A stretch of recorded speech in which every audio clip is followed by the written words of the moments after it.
Votre voiture, entre particuliers, c'est ce que vous allez nous proposer. Ça coûte assez cher de louer des voitures. Ça, c'est quand même démocratisé. Mais ça reste quand même assez cher. Et quand on a besoin d'aller faire des magasins pour acheter des accessoires pour décorer sa table, on a parfois besoin d'une voiture pour aller en banlieue ou loin de son village. Et c'est vrai que ça coûte assez cher. Et puis parfois, c'est compliqué. Il faut se rendre dans une gare, descendre au 4e sous-sol, etc.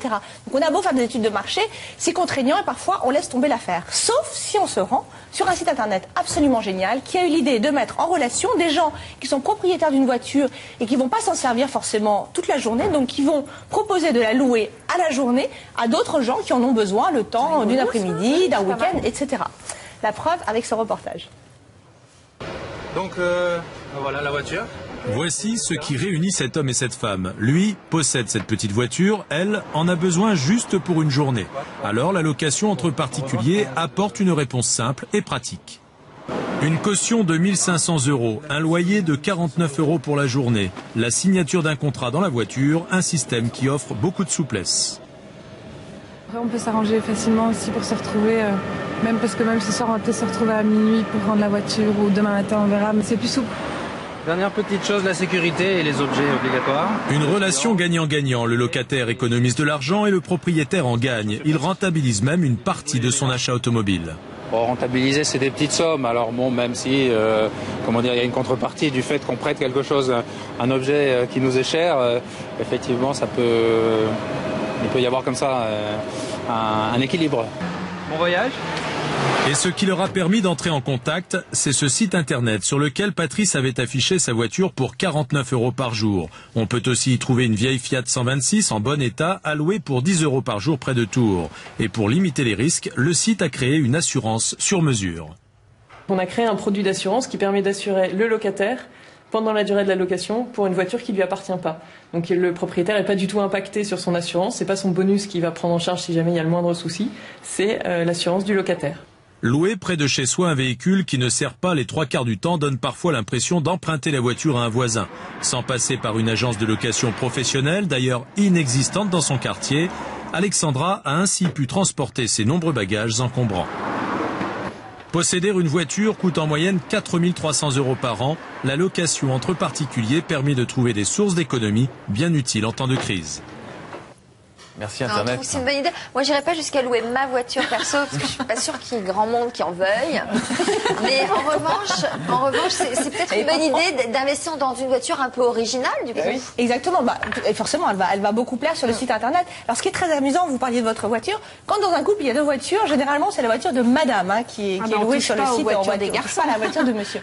Mais c'est vrai que ça présente. Pourtant, la voiture de monsieur est beaucoup plus propre parce qu'il va la laver tous les dimanches matin.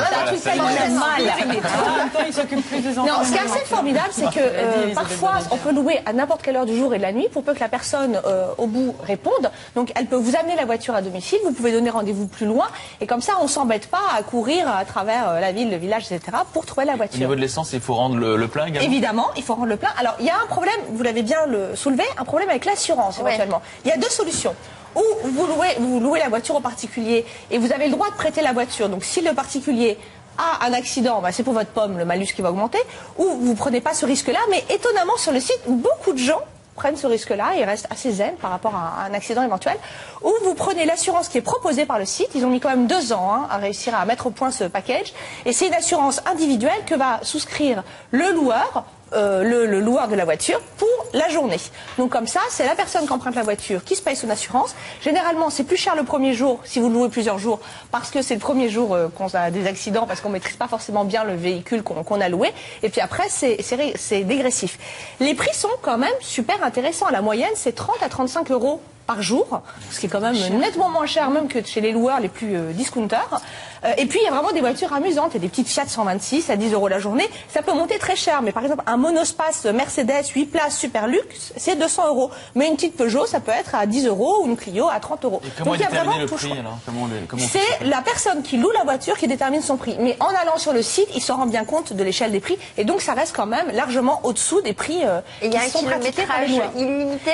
C'est écrit sur le site, il y en a qui disent kilométrage illimité, alors vous pouvez faire 50 fois le tour du périph' si vous voulez, et puis il y en a d'autres qui disent c'est limité. Mais en fait, je n'ai pas vu de mention kilométrage limité. On peut aller à l'étranger avec la voiture?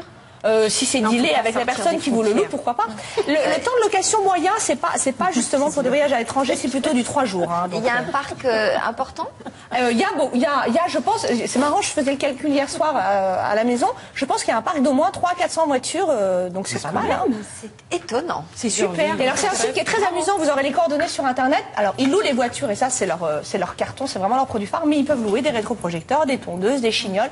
Il y a plein de catégories. Mais la voiture a des gens aussi. Exactement. Mais c'est vrai qu'à l'heure où on se retrouve souvent avec des petites voitures en ville et qu'on a besoin d'amener plein d'enfants en week-end, comme ça, c'est vraiment sympa. C'est une très bonne idée, je trouve. C'est une super idée.